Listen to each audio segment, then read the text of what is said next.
کیا خطاب فصل ہے یہ، ہے حدیث مصطفیٰ، حیرتوں میں عقل ہے یہ، ہے حدیث مصطفیٰ، حیرتوں میں عقل ہے یہ، ہے حدیث مصطفیٰ۔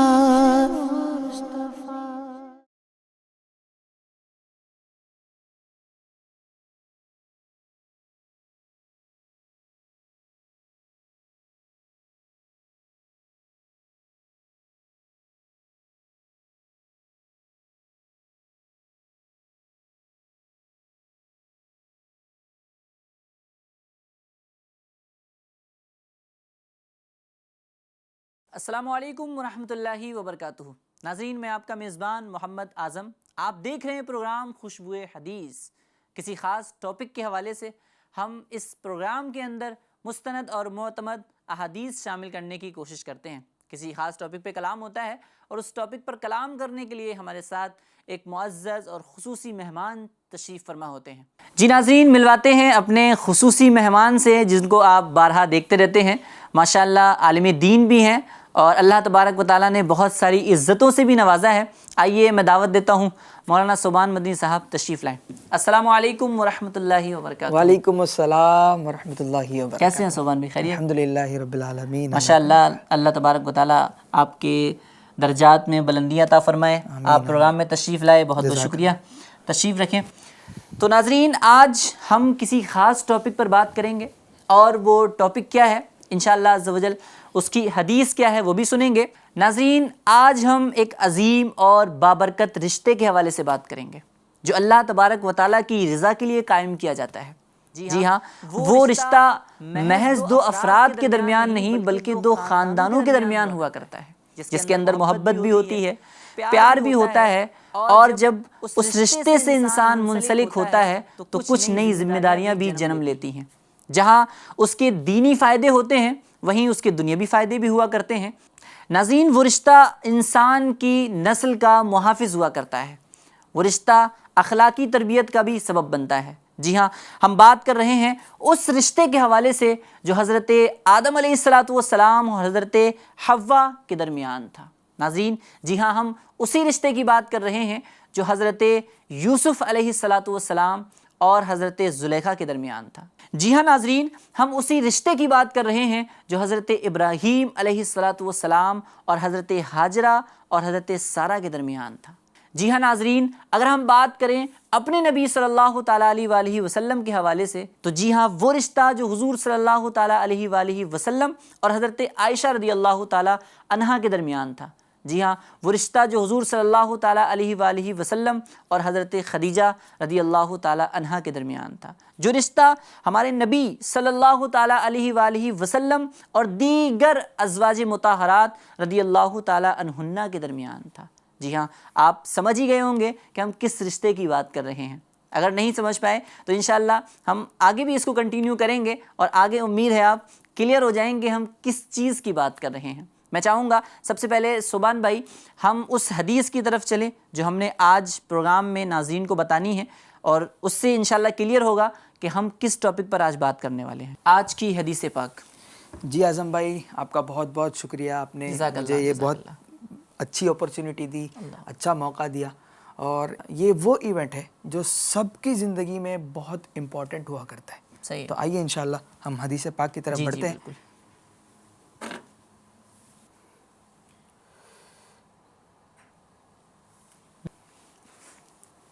حدیث پاک ہمارے سامنے ہے۔ یہ حدیث پاک حضرت سیدنا عبداللہ بن مسعود رضی اللہ تعالیٰ عنہ سے مروی ہے۔ حدیث پاک ہے، عن عبداللہ بن مسعود قال قال رسول اللہ صلی اللہ علیہ وسلم یا معشر الشباب من استطاع منکم الباءة فلیتزوج فإنه اغض للبصر واحصن للفرج ومن لم يستطع فعليه بالصوم فإنه له وجاء متفق علیہ۔ اس حدیث پاک کا ترجمہ ہے، نبی پاک صلی اللہ تعالیٰ علیہ وسلم ارشاد فرماتے ہیں، یا معاشر الشباب، اے نوجوانوں کے گروہ، من استطاع منکم الباءۃ، تم میں سے جو نکاح کی استطاعت رکھے فلیتزوج، تو اسے چاہیے کہ وہ نکاح کرے۔ اب نکاح کے دو فائدے یہاں پر بیان کیے جا رہے ہیں۔ فَإِنَّهُ أَغَضُّ لِلْبَصَرِ، کیونکہ یہ نگاہوں کی حفاظت کرنے والے ہیں، وَأَحْسَنُ لِلْفَرْجِ، اور شرمگاہ کی بھی حفاظت کرنے والی ہے۔ وَمَن لَّمْ يَسْتَطِعْ فَعَلَيْهِ بِالصَّوْمِ، اور جو نکاح کی استطاعت نہ رکھے اس پر لازم ہے کہ وہ روزہ رکھے۔ فَإِنَّهُ لَهُ وِجَاءٌ، کیونکہ یہ اس کے لیے حفاظت ہے۔ یعنی روزے، وہ شخص جو نکاح کی استطاعت نہیں رکھتا تو روزہ اس کے لیے ڈھال ہے، روزہ اس کے لیے حفاظت کا ذریعہ ہے، شہوت سے اور اپنے ڈیزائر سے بچنے کا یہ ذریعہ ہے۔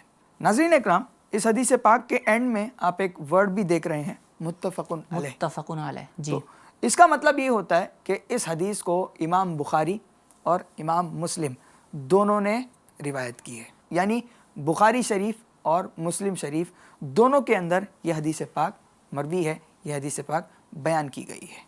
جی سبحان بھائی، ماشاءاللہ حدیث سے ہی ظاہر ہے۔ ناظرین کرام، جس رشتے کی ہم بات کر رہے تھے وہ رشتہ نکاح ہے۔ آخر سبحان بھائی نکاح کیا ہے؟ پہلے تو یہی سوال بنتا ہے، جی تو پہلے تو اسی کلیئر کر دیں کہ نکاح کیا ہے۔ جی اعظم بھائی، جس ٹاپک پر ہم گفتگو کر رہے ہیں، بات کر رہے ہیں، مرد اور عورت ایکولی اس ٹاپک کے پارٹ ہیں۔ صحیح ہے جی، مرد اور عورت اللہ کے یہاں دونوں کا مقام برابر ہے، لیکن ان کی ذمہ داریاں اور ان کا کردار، ان کا رول سوسائٹی کے اندر ڈیفرنٹ ہے۔ اللہ تبارک و تعالیٰ نے ان کے فزک کو اسی کے مطابق بنایا ہے۔ اللہ تبارک و تعالیٰ نے مرد کو مرد کو عورت سے زیادہ طاقتور پیدا کیا، بنایا، کیونکہ وہ خاندان کا محافظ ہوتا ہے، حفاظت کرنے والا ہوتا ہے۔ اسی طرح اس کے ذمے خاندان کی کفالت بھی ہوتی ہے۔ اسی طرح اللہ تبارک و تعالیٰ نے عورت میں ایک یونیک کوالٹی رکھی ہے کہ وہ بچوں کو جنم دے سکتی ہے، انہیں نرچر کر سکتی ہے، ان کی پرورش کر کے معاشرے کو ایک اچھا فرد پیش کر سکتی ہے، دے سکتی ہے۔ اعظم بھائی، اسی طرح جب بچہ 4 to 6 ایئر کے ایج کو پہنچتا ہے، 4 سے 6 سال کی عمر کو وہ پہنچتا ہے، آپ نے بھی دیکھا ہوگا ناظرین کہ بچہ کھیل کود کی طرف زیادہ مائل ہوتا ہے، سوشل فن کی طرف وہ بڑھنے لگتا ہے۔ صحیح۔ اسی طرح جب عمر بڑھتی ہے اور وہ پیوبرٹی کے ایج کو پہنچتا ہے، ایڈولسنس کے ایج کو پہنچتا ہے، تو مخالف جنس کی طرف میلان بڑھنے لگتا ہے۔ اسی طرح ایموشنل انسٹیبلٹی بھی پیدا ہونے لگتی ہے، وہ ایموشنلی تھوڑا بہت ڈسٹریکٹ ہو جاتا ہے اور مخالف جنس کی طرف مائل ہونے لگ جاتا ہے۔ صحیح ہے۔ اسلام ان فیلنگز کو سپریس یا پھر ڈینائی نہیں کرتا، ان فیلنگز کو دباتا نہیں، بلکہ رائٹ گائیڈنس کے ساتھ، صحیح گائیڈنس کے ساتھ ان فیلنگز کو ایکسپریس کرنے کا ایک حلال ذریعہ مرد اور عورت کو عطا کرتا ہے، اور وہ پاک رشتے کا نام ہے نکاح، جس کے ذریعے سے اس سٹیج میں پیدا ہونے والی ایموشنل انسٹیبلٹی اور مخالف جنس کی طرف ہونے والے میلان کو وہ نیک اور پاک رشتے کے ذریعے سے پورا کرنے لگتا ہے، اور اس پاک رشتے کو ہم نکاح کہتے ہیں۔ کیا بات ہے، کیا بات ہے۔ جی سبحان بھائی، بہت شکریہ۔ ناظرین کرام، آپ کو بھی کلیئر ہوا ہوگا کہ نکاح کسے کہتے ہیں، نکاح کی آخر تعریف کیا ہے۔ جی ناظرین کرام، آپ نے نکاح کی تعریف سماعت کی، نکاح کیا ہے یہ سننے کی سعادت حاصل کی۔ آئیے چلتے ہیں دوسرے سوال کی طرف۔ سبحان بھائی، میرا دوسرا سوال یہ ہے کہ نکاح کی ابتدا کب ہوئی، نکاح کی شروعات کیسے ہوئی، یہ ذرا تھوڑا کلیئر فرمائیں۔ جی اعظم بھائی، قبیلے جو ہوتے ہیں، کنبے جو ہوتے ہیں، اسی طرح ٹرائبس ہوتی ہیں، ان کی انتہا جو ہے، ان کی اصل جو ہے وہ ایک شخص پر جا کر ہوتی ہے۔ جیسے ہم فار ایگزامپل سید کو لے لیں، سید تو کروڑوں ہیں، لیکن ان کی انتہا جا کر نبی پاک صلی اللہ علیہ وسلم کی ذات پر ہوتی ہے۔ جی اسی طرح بنی اسرائیل کثیر تعداد ان کی ہے، لیکن ان کا اختتام جو ہے وہ حضرت یعقوب علیہ السلام پر جا کر ہوتا ہے۔ اسی طرح اعظم بھائی، اگر ہم انسان کے اختتام کی طرف جائیں، یعنی انسان کی شروعات کہاں سے ہوئی، تو وہ حضرت آدم علیہ الصلاۃ والسلام کی طرف جا کر صحیح ہے. ہوتا ہے. یعنی حضرت آدم علیہ الصلاۃ والسلام جو ہیں وہ تمام انسانیت کے اصل ہیں. اصل ہے. تمام کنبوں، تمام قبیلوں اور تمام انسانوں کے اصل حضرت آدم علی نبینا علیہ الصلاۃ والسلام ہے. جی. تو یہ ضروری ہے کہ حضرت آدم علیہ الصلاۃ والسلام کی جو پیدائش ہے وہ موجودہ پیدائش کا جو طریقہ ہے اس سے ہٹ کر ہوئی ہو. صحیح. کیونکہ موجودہ پیدائش کا طریقہ کیا ہے کہ ماں باپ کے سبب اولاد بچے کی دنیا میں ولادت ہوتی ہے. آتے ہیں. جی. اگر ہم یہاں پر ماں باپ کو فرض کر لیں تو حضرت آدم علیہ السلام اصل نہیں رہیں گے. تو حضرت آدم علیہ السلام کی جو پیدائش ہے وہ موجودہ پیدائش کا جو طریقہ ہے اس سے ہٹ کر ہوئی. اور اس کو قرآن نے بھی بیان کیا. قرآن میں بیان کیا گیا کہ حضرت آدم علی نبینا علیہ الصلوۃ والسلام کو مٹی سے پیدا کیا گیا. پھر نسل انسانی کے تسلسل کے لیے، نسل انسانی کو آگے بڑھانے کے لیے ایک اور وجود کی ضرورت تھی کہ جس کے ذریعے سے نسل انسانی آگے بڑھ سکے. آدم علی نبینا علیہ الصلوۃ والسلام کے بائیں پسلی سے جب آپ آرام کر رہے تھے اس وقت آدم علیہ الصلوۃ والسلام سے کم تر اور تمام انسانوں سے بالا تر ایک وجود کو پیدا کیا گیا جن کا نام تھا حضرت حوا رضی اللہ تعالیٰ. کیا بات ہے. سبحان اللہ. حضرت آدم علیہ السلام کی بائیں پسلی سے آپ کو پیدا کیا گیا. صحیح. حضرت آدم علیہ الصلوۃ والسلام جو ہے وہ بیدار ہوتے ہیں. بیدار ہو کر حضرت حوا کی طرف نظر کرتے ہیں. حضرت آدم علیہ السلام کہتے ہیں کہ تمہیں کیوں پیدا کیا گیا. اب یہاں پر فطرت انسانی بیان کی جا رہی ہے. تو حضرت حوا کہتی ہیں کہ تمہارے سکون کے لیے، تمہاری تسکین کے لیے مجھے پیدا کیا گیا. پھر اس کے بعد فرشتوں کی موجودگی میں درود شریف کو مہر ٹھہرا کر حضرت آدم علی نبینا علیہ الصلوۃ والسلام کا نکاح حضرت حوا رضی اللہ تعالیٰ عنہ کے ساتھ ہو جاتا ہے. تو اس طرح جو ہے اعظم بھائی وہ نکاح کی شروعات ہوئی. کیا بات ہے. سبحان اللہ. سبحان اللہ. ناظرین، ہم نے جانا کہ نکاح کی شروعات کیسے ہوئی اور حضرت آدم علیہ الصلوۃ والسلام کا سب سے پہلے نکاح ہوا اور مہر جو آپ نے صوبان بھائی کی زبانی سنا، درود شریف کو ٹھہرایا گیا. اچھا صوبان بھائی، کچھ لوگوں کا یہ کہنا بھی ہوتا ہے کہ نکاح جو ہوتا ہے وہ جنسی تسکین کا نام ہے نا. انسان جو ہے وہ جسمانی خواہشات کو پورا کرتا ہے، تو یہ تو نکاح کے علاوہ بھی ہوتا ہے. لوگ جو کہتے ہیں کہ بھئی نکاح کے علاوہ بھی دوسری چیزوں سے جو ہے وہ جنسی تسکین حاصل کی جا سکتی ہے، تو آخر نکاح کی کیا ضرورت ہے؟ اعظم بھائی، نکاح جو ہے وہ صرف جنسی تسکین کا ذریعہ نہیں ہے. جی جی. نکاح کے اور بھی مقاصد ہیں. اچھا. نکاح سے اور بھی فوائد انسان کو حاصل ہوتے ہیں. آپ اگر نبی پاک صلی اللہ تعالیٰ علیہ وسلم کی سیرت کا مطالعہ کریں تو یہ ملتا ہے کہ نبی پاک صلی اللہ تعالیٰ علیہ وسلم نے جو حضرت خدیجہ رضی اللہ تعالیٰ عنہ سے نکاح کیا تھا، جی، تو وہ نکاح آپ کے لیے پیس، سکون اور ایک بہترین ساتھی جو مشکل وقت میں کام آئے، مشکل وقت میں جو آپ کو دلاسا دے، جی، ایسا ذریعہ بھی آپ بن گئی تھی. اچھا. نبی پاک صلی اللہ تعالیٰ علیہ وسلم پر جب پہلی وحی نازل ہوئی تو آپ کی کیفیت مختلف ہو گئی. اللہ. آپ پر کپکپی طاری ہو گئی، آپ بخار کے عالم میں ہو گئے. تو حضرت خدیجہ رضی اللہ تعالیٰ عنہ جو تھی وہ آپ کو دلاسا دلاتی، آپ پر چادر اوڑھتی اور آپ کے نوبل کیریکٹر ہونے کو آپ کو بتاتی. کیا بات ہے. کہتی کہ آپ نبی ہیں. اس طرح آپ نے نبی پاک صلی اللہ تعالیٰ علیہ وسلم کو دلاسا دلایا، اس وقت میں آپ کا ساتھ دیا. تو اس سے پتہ چلتا ہے کہ نکاح صرف جنسی تسکین کا ذریعہ نہیں ہے بلکہ سکون کا بھی ذریعہ ہے. قرآن پاک میں بھی اس کی طرف اشارہ ہے.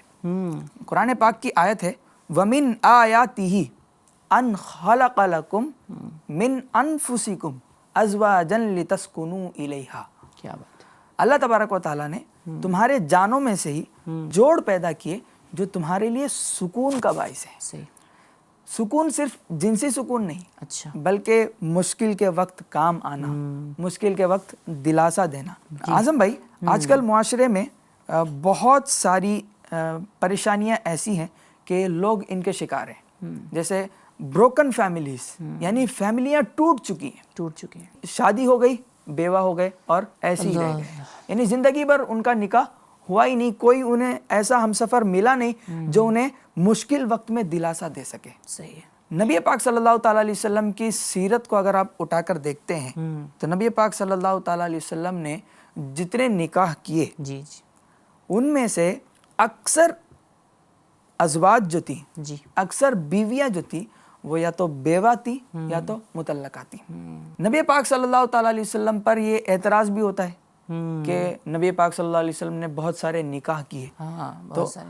ان کا اعتراض صرف اس بات سے ختم ہو جاتا ہے کہ جتنے نکاح نبی پاک صلی اللہ تعالیٰ علیہ وسلم نے کیے ان میں سے اکثر عورتیں بیوہ تھی یا صحیح مطلقہ تھی، صرف عائشہ رضی اللہ تعالیٰ عنہ وہ تھی جو کہ کنواری تھی۔ صحیح صحیح صحیح تو نبی پاک صلی اللہ تعالیٰ علیہ وسلم نے بیواؤں سے نکاح کر کے معاشرے کو یہ بتایا جی کہ نکاح صرف جنسی تسکین کا ذریعہ نہیں ہے بلکہ نکاح بیواؤں کا سہارا بننے کا بھی ذریعہ ہے۔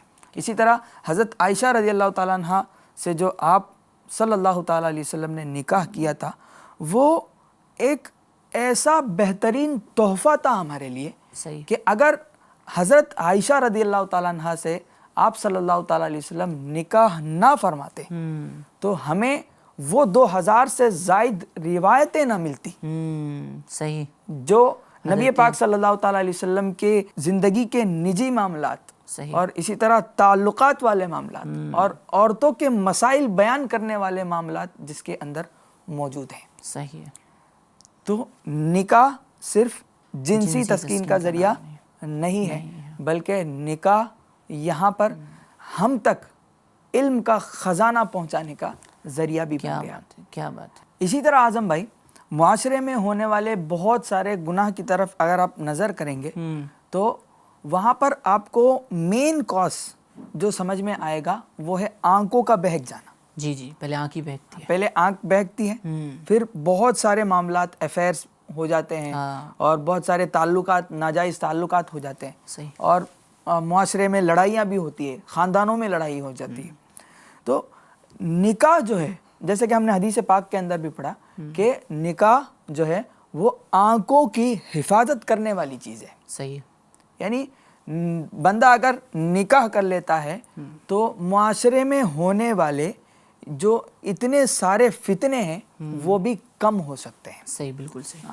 اگر ہم کنکلوڈ کریں اعظم بھائی تو ہم یہ کہہ سکتے ہیں نکاح جو ہے یہ ایک اسپریچول شیلڈ ہے، صحیح، اور اسی طرح نکاح جو ہے وہ سکون ٹرینکولیٹی کی طرف بڑھنے کا ایک ذریعہ ہے، معاشرے کے لیے، سوسائٹی کے لیے فتنوں سے بچنے کا ایک بہترین شیلڈ ہے۔ کیا بات ہے۔ نکاح اگر بندہ کر لیتا ہے تو وہ معاشرے کو پرامن اور پرسکون بھی بنا سکتا ہے صحیح، اور ان فتنوں سے محفوظ بھی کر سکتا ہے۔ صحیح، تو اس سے پتہ چلتا ہے کہ نکاح جو ہے وہ صرف جنسی تسکین کا ذریعہ نہیں ہے بلکہ نکاح کے اور بھی بہت سارے مقاصد ہیں جو آپ practically day to day life میں محسوس کر سکتے ہیں۔ کیا بات ہے، کیا بات ہے۔ ناظرین، نکاح کے واقعی میں صوبان بھائی نے جو فائدے بتائے وہ بہت سارے فائدے ہیں اور اس کے علاوہ بھی ہو سکتے ہیں۔ تو جن لوگوں کا جو ذہن بنا ہوتا ہے کہ نہیں نکاح جو ہے وہ جنسی تسکین کا سبب ہے اور جنسی تسکین ہم کسی اور سے بھی حاصل کر سکتے ہیں، لیکن کچھ چیزیں ایسی ہوتی ہیں جو بیوی کے علاوہ کوئی اور نہیں کر سکتا نا، تو اس میں نکاح کی انسان کو ضرورت پڑ رہی ہوتی ہے۔ تو نکاح کے بہت سارے فائدے ہوتے ہیں۔ تو صوبان بھائی یہ بہت امپورٹنٹ کام ہے نکاح۔ تو نکاح جو ہوتا ہے وہ لڑکا اور لڑکی دونوں کے ذریعے ہی ہوتا ہے، دونوں کا ہی نکاح ہوتا ہے۔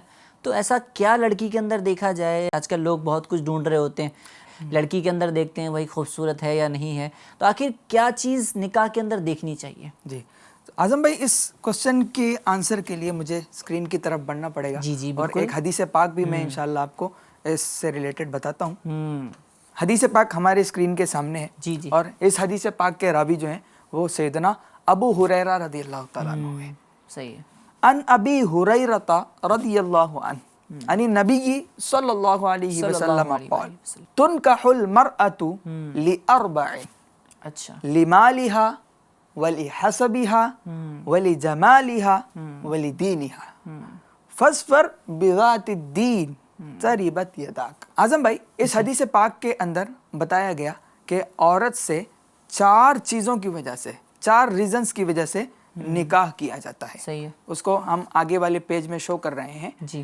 سب سے پہلی چیز تھی لمالیہا، اس کے مال کی وجہ سے، فار ہر ویلتھ، یعنی مال کی وجہ سے عورت سے نکاح کیا جاتا ہے. اور دوسرا ریزن ہے فار ہر لینیج، یعنی اس کے حسب نسب کی وجہ سے اس سے نکاح کیا جاتا ہے، خاندان کی وجہ سے، اعلیٰ خاندان کی وجہ سے.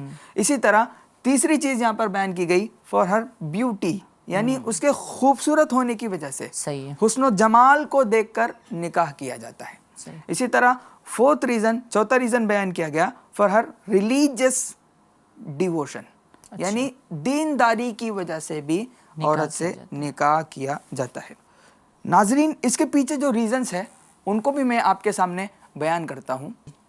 لوگ جو ہے وہ مال کی وجہ سے عورت سے نکاح اس لیے کرتے ہیں، وہ سوچتے ہیں کہ اس کو ہو سکتا ہے کم نان و نفقہ دینا پڑے، اس کے پاس پہلے سے موجود ہے تو ہو سکتا ہے کہ کم نان و نفقہ دینا پڑے. اور ایسا بھی ہوتا ہے کہ کچھ چیزیں وہ افورڈ نہیں کرتا اور وہ دے نہیں پائے گا، تو یہ سوچتا ہے کہ وہ چیزیں اس کے پاس پہلے سے موجود ہوں گی تو مجھے دینے کی ضرورت نہیں پڑے گی. اور اسی طرح دوسرا ریزن ہے جس کی وجہ سے انسان عورت سے نکاح کرتا ہے، وہ ہے اس کا اچھا حسب نسب ہونا. تو ناظرین، اس میں ہمیں یہ سوچنا چاہیے کہ اچھا حسب ہونا یا پھر اچھا نسب ہونا یہ اللہ کے یہاں معزز ہونے کا ذریعہ تو نہیں ہے. اسی طرح تیسری چیز ہے جس کی وجہ سے انسان عورت سے نکاح کرتا ہے، وہ ہے عورت کا حسن.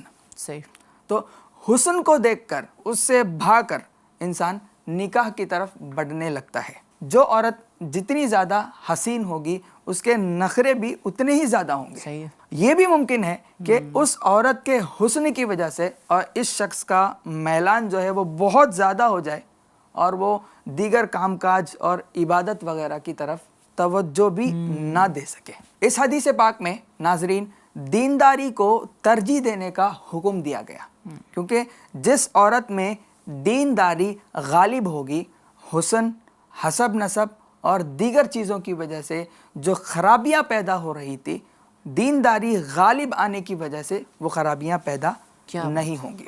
اسی طرح نبی پاک صلی اللہ تعالیٰ علیہ وسلم کا ایک اور فرمان ہے. نبی پاک صلی اللہ تعالیٰ علیہ وسلم ارشاد فرماتے ہیں، ناظرین کان کھول کر سنیں، کہ جو شخص صرف عورت سے اس کی عزت کی وجہ سے نکاح کرتا ہے، یعنی صرف اور صرف عزت پر توجہ دے کر وہ نکاح کرتا ہے، تو اللہ تبارک و تعالیٰ اسے ذلت میں مبتلا کر دیتا ہے. اللہ اکبر، اللہ اکبر.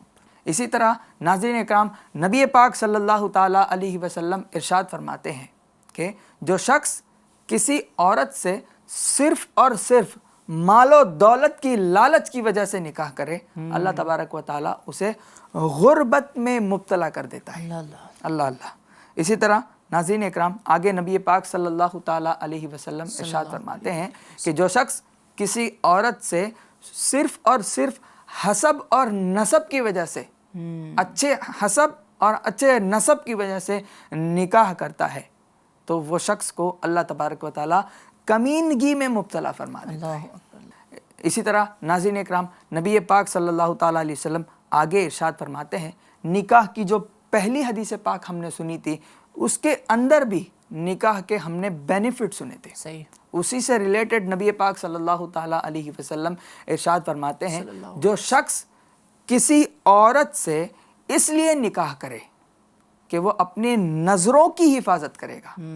نکاح کا جو پہلا بینیفٹ ہم نے حدیث پاک کے روشنی میں سنا تھا کہ جو شخص کسی عورت سے اس لیے نکاح کرتا ہے کہ وہ اپنی آنکھوں کی حفاظت کرے گا اور اپنے شرمگاہ کی حفاظت کرے گا اور صلہ رحمی کرے گا. نبی پاک صلی اللہ تعالیٰ علیہ وسلم ارشاد فرماتے ہیں کہ اللہ تبارک و تعالیٰ اس مرد کو عورت میں برکت عطا کرے گا اور اس عورت کو مرد میں برکت عطا کرے گا. ناظرین، حدیث پاک کی روشنی میں ہمارے لیے واضح ہو گیا کہ نکاح میں ہمیں کیا کیا چیزیں دیکھنا چاہیے. مال کی وجہ سے، حسن کی وجہ سے اور دیگر چیزوں کی لالچ کی وجہ سے نکاح کرتے ہیں تو اس کا کیا نقصان ہے، یہ بھی ہم نے ملاحظہ کیا.